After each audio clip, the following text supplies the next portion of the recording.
Hello again. Hope everybody's weeks went well. Nothing much happened for me this week actually. I think I'm just prepping now for the oncoming family holiday, which happens in a couple of days. So yeah, just letting you know, this will be my last podcast. I was going to try and be really smart and have 2 pre-recorded, but then I thought it wouldn't be natural because I'll be talking about things that may not be relevant to me 2 weeks from now. So you'll get this one, and then when I come back, maybe I'll have some interesting stories to share with you after that. But so this last week, I should say, was my prep time. So I went to go and get my jabs, and it's funny because my mum and husband have been pushing me about going to get jabs. Make sure, you need to get them. You're going to North Africa, you're going to need probably some sort of immunisation, as well as my son. Now, I was a bit like, well, look, can't tell me what to do. I've had jabs years ago. I'm sure I'll be fine. Why do I need to go and get jabs? And to be honest, I was just being a bit lazy. So I was using that as an excuse just to be like, I don't really feel to do it. So I said to my husband, you do it. Because I know with him, if I don't want to do something and he pushes me to do it, if I flip it and say, well, why don't you do it? Then chances are he's not going to get around to doing it. I just know him too well. I know him too well. Case in point, when our son was born, he was born really premature. He was born at 26 weeks. So he was really, really small and spent a lot of time in hospital. And when he came out, finally, I think after about 3 months, my husband was adamant, or really wanted him to be circumcised. Too much information, but there's a point to this story. So wanted him to be circumcised and kept saying, yeah, I really think he should be. And I just thought, one, he's too small, and two, maybe that's a decision that he can make, later on in life. If that's what he wants to do, he can go and get it done surgically and should be fine. And 3, I'd seen a member of the family who, when they were young, they had it done when they were old enough to almost remember, and it wasn't pleasant for them. So I realised quite quickly, instead of just protesting all the time and then having to get into that but why argument, and then almost having your arguments not shot down, but your arguments challenged, and it's just getting exhausting, I just said, okay, fine, well, you arrange it then. So my son's 11 and it hasn't been done, so that was my way of getting out of it. So the same with the immunisation. But then I thought to myself, do you know what? Let me just go and make sure and just get it done. So I went to the doctors, put the slip in, and turned out that I actually needed 2 boosters and my son just needed 1. So last week went to go and get it done. It was really close to the bone, not the injection, I just mean the timing. But yeah, I had 2 dead arms for the best part of 3 days last week, which was really annoying. Started packing now actually for it. And one of the dilemmas that has come up, or things that has come up, is your body scrubs and your toothbrushes. I like to pack, a separate one for each of us. Do them in 3 different colours so we all know what's what. The same with toothbrushes. And I remember I've been on holiday and I got into an argument with my husband because he hadn't packed his. And I didn't realise for a couple of days, and he'd been using mine. I was horrified. I was like, oh, you've used my body puff, on your body to have a wash. And I used that without knowing. And he was like, yeah, but we're married. I've used your toothbrush before. I nearly died. Because I was like, no way. I don't care that we're married, and I don't care that we obviously share bodily fluids on certain occasions. I do not want anybody using my toothbrush or my body scrub. And it's funny because I brought that up to somebody at work, and he was like, yeah, me and my girlfriend, we've used each other's toothbrushes and body scrubs, it's no problem. So is it me? Am I being the weird one? Is there actually an appropriate time to use somebody else's body scrub or someone else's toothbrush? Maybe I'm just overreacting, but I just find that absolutely disgusting. Use your own, people, please. Now that I'm winding down for this holiday, I'm spending a lot of time at work and then trying to cram as much as I can in these last few days. We all do that. You know that you leave a lot of things, or you realise that things start to pile up as you're preparing for something, and you're not going to be around for a couple of weeks. So I'm just rushing around everywhere, and everybody just seems so slow to me. Everything just seems so slow. So like, I'm getting off the train and I'm like zooming down the road to try and get to work. And one of the things I just can't take are people that walk in front of me and are so slow and block the entire pavement. I get serious pavement rage. And it's one of those things where you need to get somewhere, and somebody in front of you, yeah, they're strolling because basically they know where they're going. They've left enough time, unlike me. They are, taking in the scenery, and there's probably 3 or 4 of them, so they're taking up the whole width of the pavement. So I'm there like, you do that British huff, that thing where you've got nothing to say really, but you just huff and puff, hoping that they will hear. Very passive aggressive, I know, but hoping they'll hear as you circumnavigate around them, and then, walk onto the pavement to show them that I've had to go into the pavement because you're walking way too slow, and now look, I've had to risk my life just to try and get to my destination on time. It's so stupid, but it's something that I've been doing, and I've been doing it a lot. And as more as the time gets closer to me not being at work and having to get things in, like lunch times, I need to get out and I need to go to where I need to go in that short space of time and do all the kind of things that need to happen, like buy some bits and bobs for the holiday, or I need to go and grab something for lunch so that I can get back and spend the rest of my lunch doing work. And I'm there like this little angry backpacked woman shunting around London, really probably just upsetting tourists who are just trying to enjoy themselves in a nice, crisp March lunchtime, and there's me. So yeah, I've been doing that a lot, so maybe I need to calm down a bit.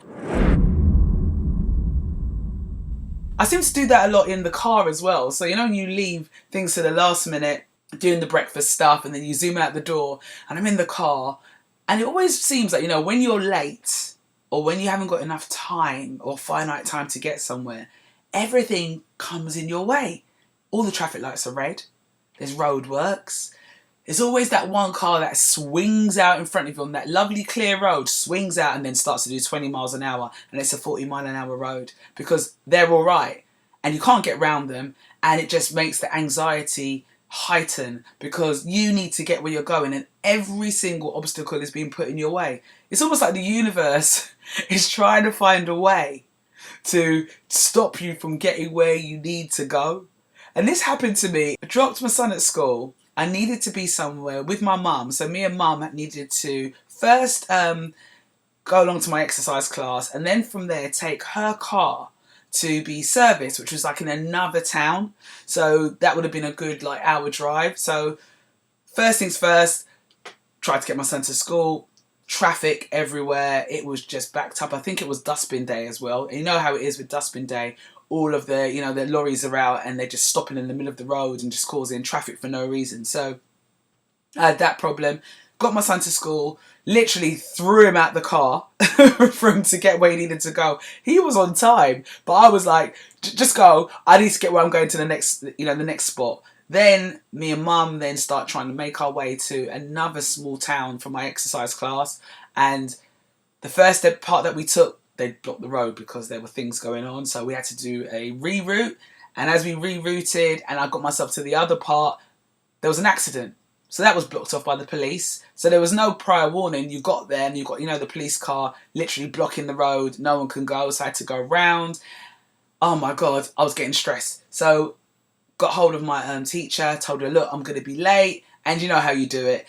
You're going to be 30 minutes late, but you say you're going to be 15 minutes late. So I'm like, oh, I'm 15 minutes late. I'm nearly there. And she's like, sure, you don't want to reschedule? And I'm thinking, I can't reschedule. I've paid for this in advance. And also, I've got so many other things I've got to do. So I'm just going to have to try and get there. So I'm like, no, I'll be 15 minutes. Mate, took so long. By the time I got there, I was 30 minutes late.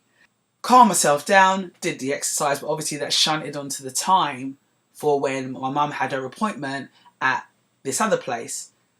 We didn't actually prep. We thought that, it must be the next town. We've been there loads of times. It'll be fine. Come to find out, that is on the other side of this small village. They just, you know, like how some people or some companies will say, I don't know, oh, this company is in Haringey, and then when you find out it's not entirely Haringey, it's like right on the outskirts. So your mind was thinking that it was going to be a 20-minute journey, but now it's a 40-minute journey. That's what happened. So I thought we'd had plenty of time to get the car to the garage, you know, after the exercise class. Nope, got in nearly an hour away. So I was sweating for that. So I'm there, and it's like little villages we're going through, lots of traffic again. Every single car that was on a go slow decided that today was going to be the day that they were going to come in front of Rachel and, you know, line up so that she would have to just crawl along. So we had to phone up, and finally we got there. But I needed to listen to what my dad always says. My dad always says, look, if so many things are being put in your way, you need to stop and ask yourself, or even ask the universe, what is going on? What are you trying to tell me? Why are you trying to stop me? There must be a reason. But I didn't do that. I didn't take heed. So I'm there stressing. Finally, we did that. We got the car done. We go back. I said, Mum was going to take me out for lunch. And I was like, well, look, there's no point taking me out for lunch here because we've got to get back to pick up my son, because this was the day that I was getting the injections. And the appointment was like 3:30. So she was like, okay, let's just have something to eat nearer to where we live so that if worst comes to worst, we can just quickly go pick up my son and then go to get the injections. So we do that. Anyway, finally get my son, pick him up from school, start to relax because I'm like, right, I've got everything done now. Now I can just go and get these injections. Get to the doctor's surgery, put our names in, and our names aren't coming up. And I'm like, what? We've got a 3:30 appointment. Why is this not happening? So I'll speak to the receptionist. And you know how those receptionists in doctor's surgeries are? It's almost like they're looking for a fight before the fight's even started.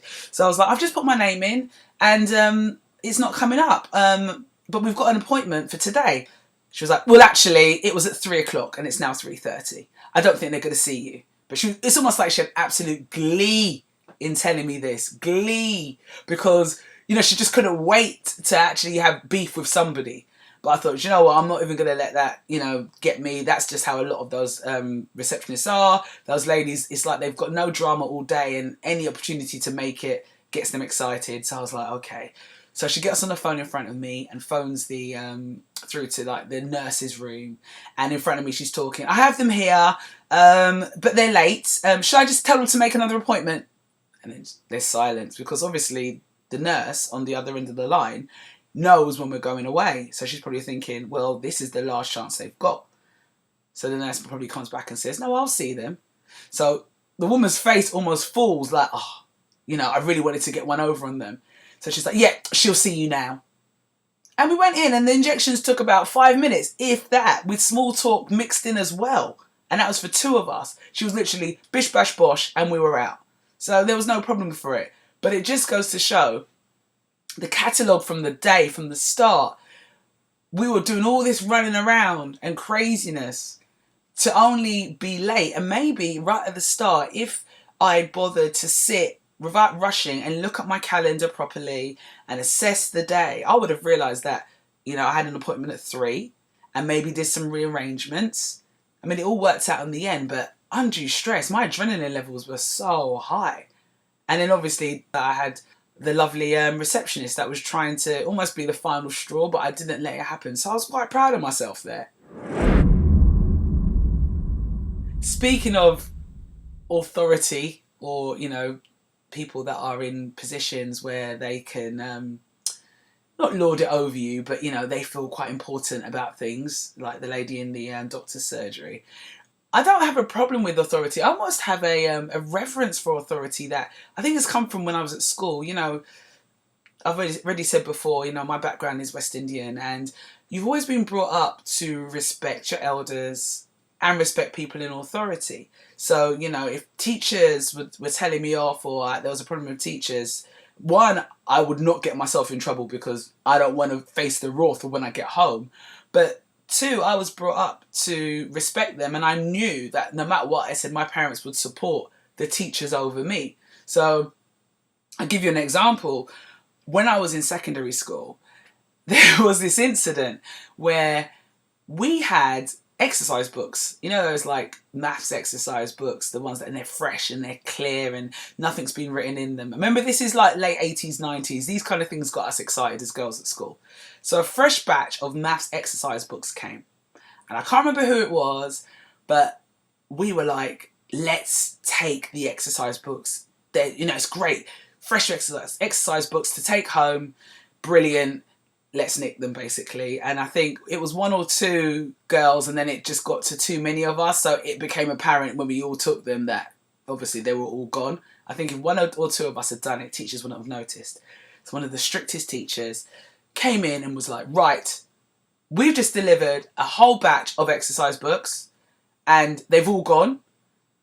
We're going to have to call the authorities. I bricked myself. Me and my friend, I remember Natasha, and who's also West Indian background, and then another girl who had, I think her parents were from Pakistan. We just knew what that meant. Authorities. When the word authorities came up, we just thought we are going to be in so much trouble. So we were scared. So one girl went and told, I can't remember who it was, and I'm not doing it to protect the identities of the guilty. I just can't remember. But one girl went and was like, mate, we're going down. I'm going to confess. And so one by one, we all went in and we're like, mate, we're going to have to say it was us. So it was my turn to go in. And I was like, yeah, I did. Oh yeah, before we did that, we were so scared when the authorities thing came up. We went and took the exercise books and either dumped them in the pond or hid them by the pond. I think one girl took the rap for that. She was like, right, I'm going to just get rid of the evidence.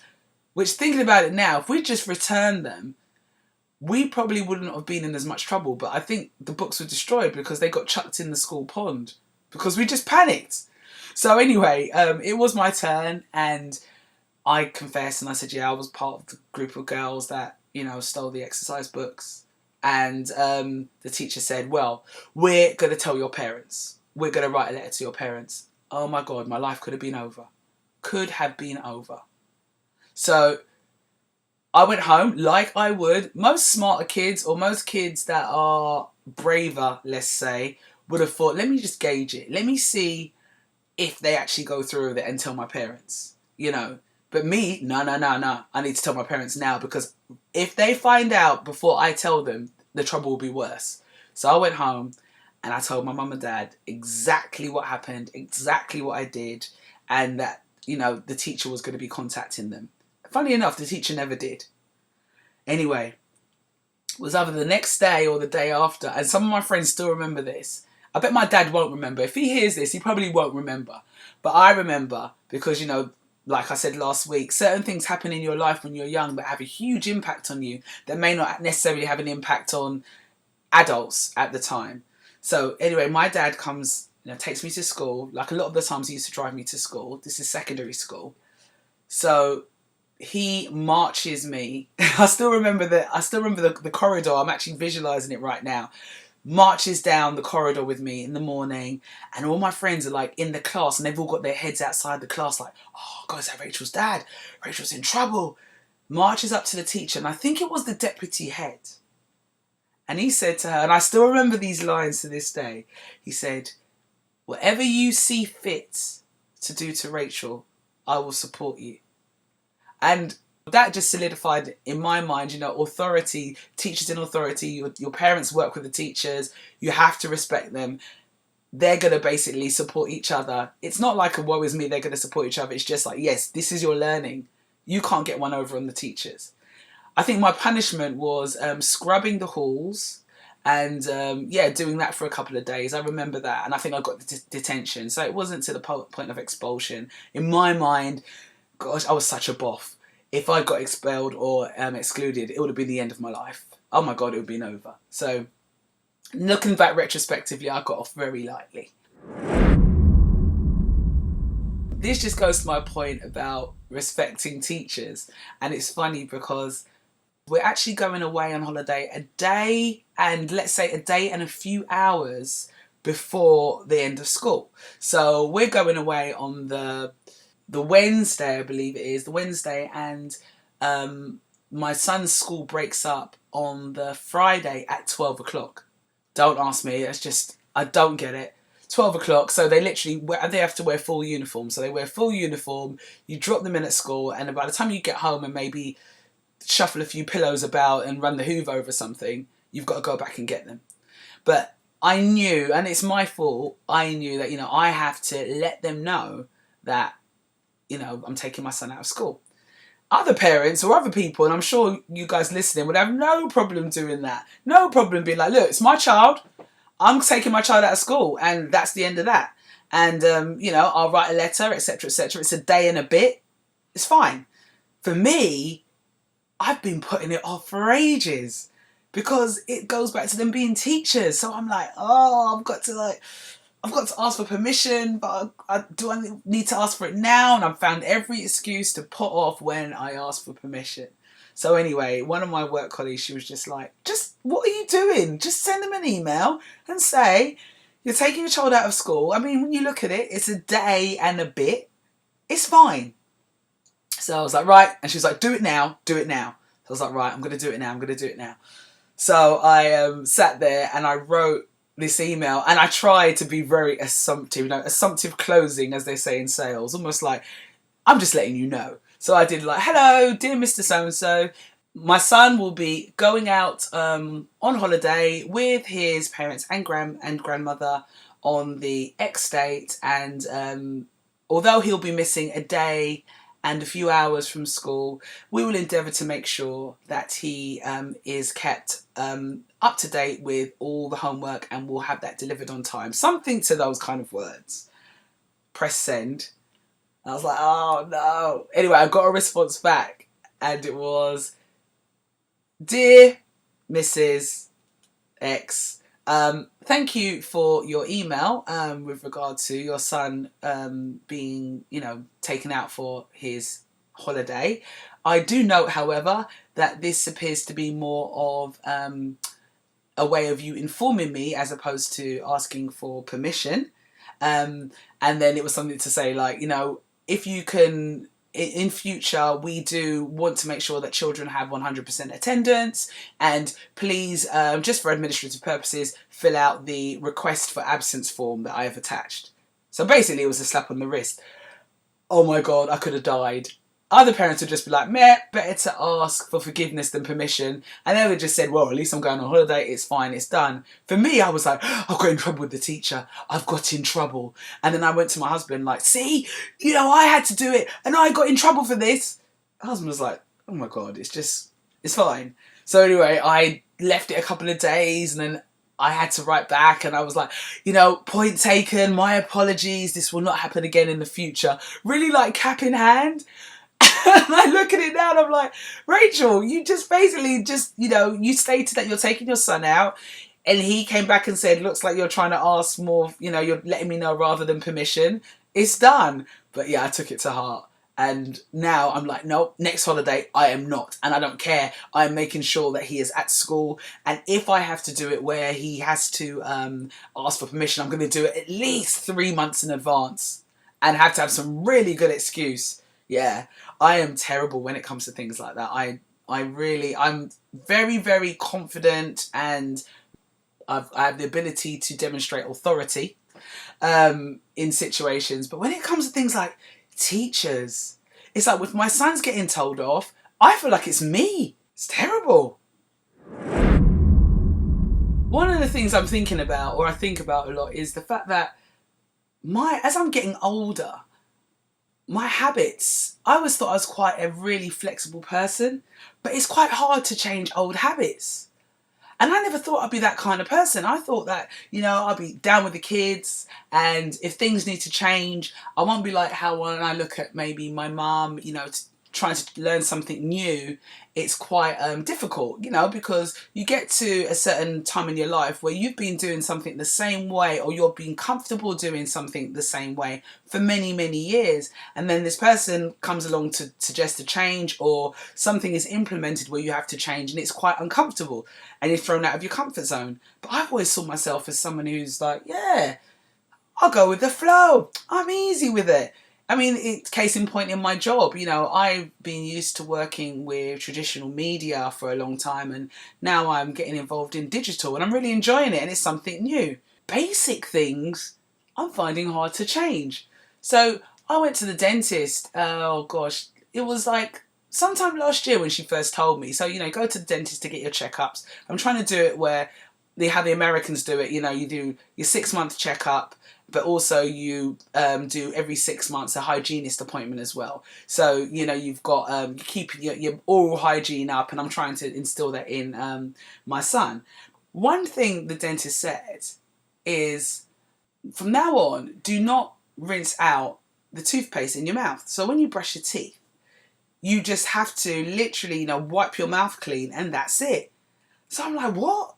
I have to like not rinse out the toothpaste. Do you know that's the most uncomfortable feeling ever? It's the most weirdest feeling, having a mouthful of toothpaste, just spitting out, you know, the toothpaste that's there, and then having to just wipe your mouth clean, and that's it. The urge, the urge to rinse your mouth out is so weird, and you don't want to swallow as well, and your teeth feel funny. And part of me is like, well, I've been doing it for years. I'm just going to go back to, you know, rinsing my mouth out. But it's learning this new habit. That's just a weird thing that's come, you know, with age. Maybe younger people, they will just, you know, they'll rinse their mouth out, and they'll be able to change into not rinsing their mouth out and be fine. I could be wrong, but it's almost like trying to change, you know, change an old habit. Another thing I've noticed about myself, now that I'm entering, I mean, I'm only like 42, like I said, but you know, it is a new stage in your life, and you don't realise you change. Like, even though I've worn glasses since I was 8 years old, my eyesight is definitely changing. So you know, I'm short-sighted. So I've always been short-sighted, as I said, worn glasses from a young age. But now I've noticed that close work, like things up close, I'm doing what my mum does, or I'm doing what other people do. You know, when they get their glasses and they either look over the top of them when they're looking at something close up, or they put them on top of their head to look at something close. I'm doing that a lot. So I love doing arts and crafts, and I love sewing. And like to thread a needle now, or to read really close instructions, or even on my phone. So, you know, there's I'm looking at Instagram, and then I want to look at something. I'm having to look over my glasses. So, you know, I went to the opticians about that, and they were like, yeah, basically, when you get older, the lenses start to harden. So there's no flex. They don't flex quick enough. So when you're younger, you're able to focus really quickly because the lens is soft and it's very flexible. But because it's more rigid now, it takes time. So that's why you see older people like getting their phone, you know, and pulling it away and pushing it back in again. And the same with you know, whether they're reading labels or doing something like threading a needle. I remember my grandmother, when I was young, she would get me to thread her needle for her when she was doing some sewing. That's why, because your eyes aren't flexible enough. And that just reminds me of a funny thing. I remember years ago, my dad's a twin. He's got a twin sister.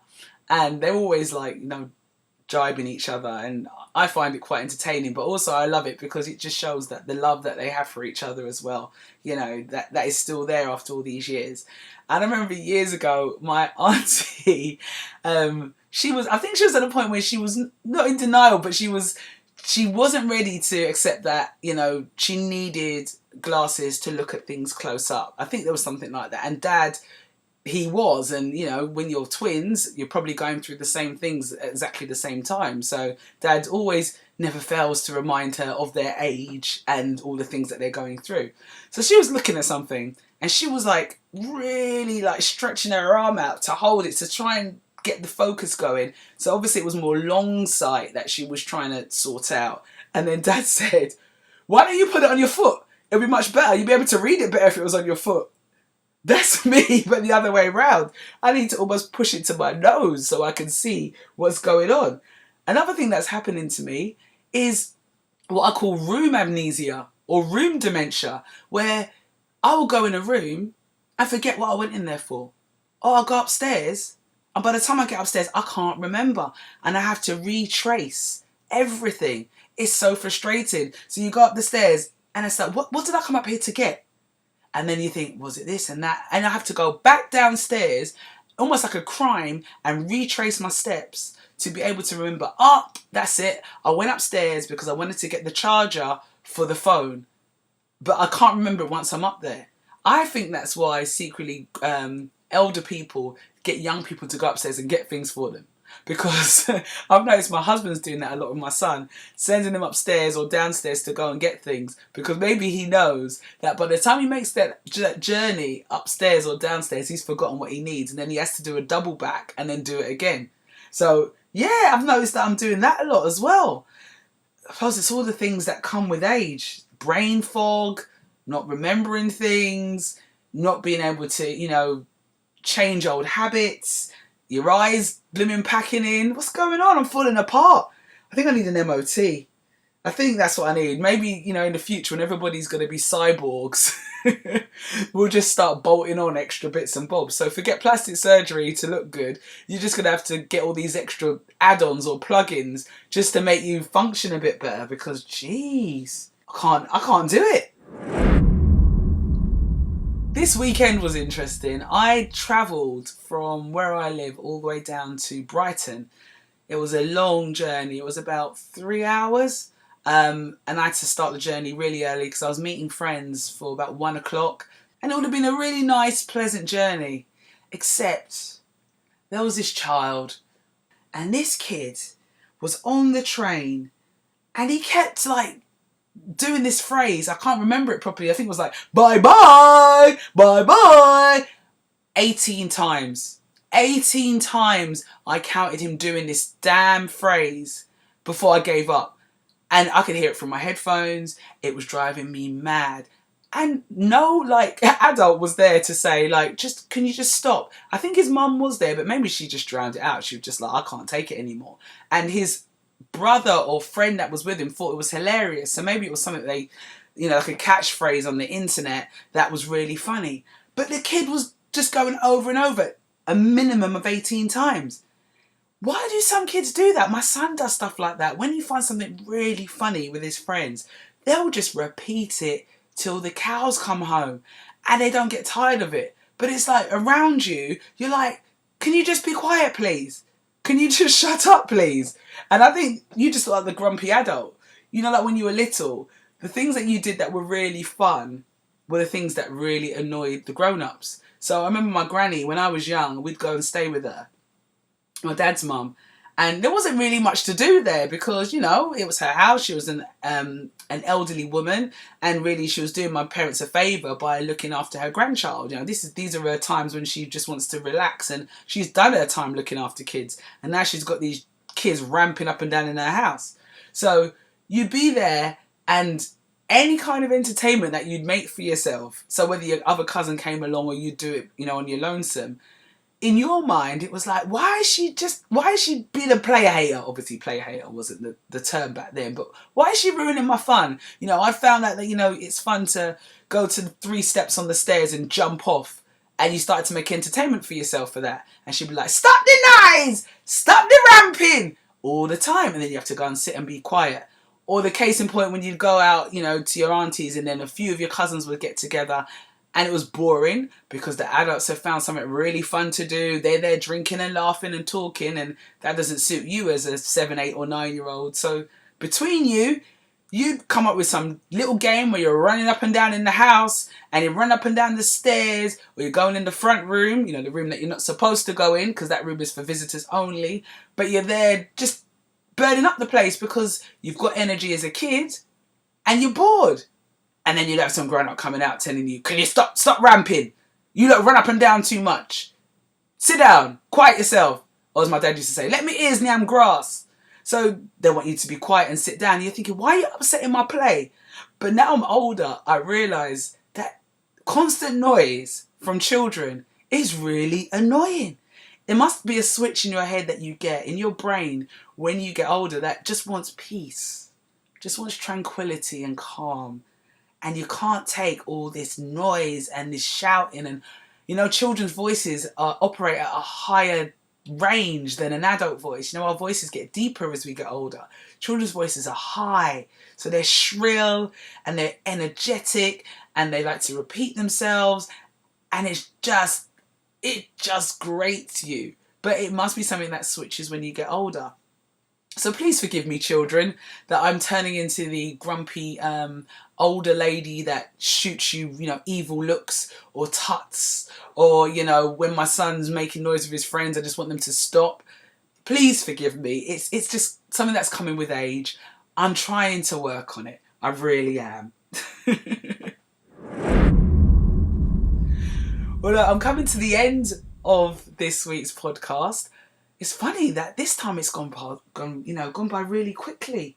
I've chatted about a couple of things and I've rambled on, but this one came quite quickly. Last week, I think I had more things to talk about, or more things to get off my brain, and it felt like it was longer.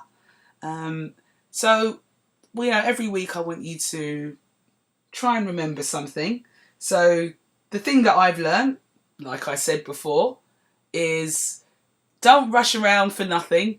The universe has a plan. So when you're rushing and stressing and everything seems to be put in your way, as my dad says, just stop and think what is it, what is the universe trying to tell me?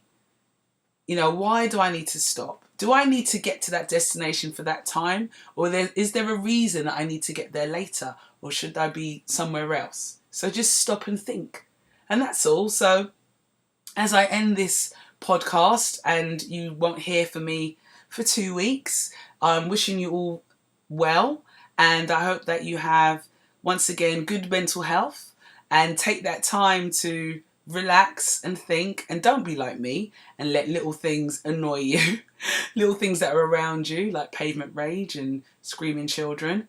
Hopefully for my 2 weeks away, I will find solace and peace of mind. Goodbye.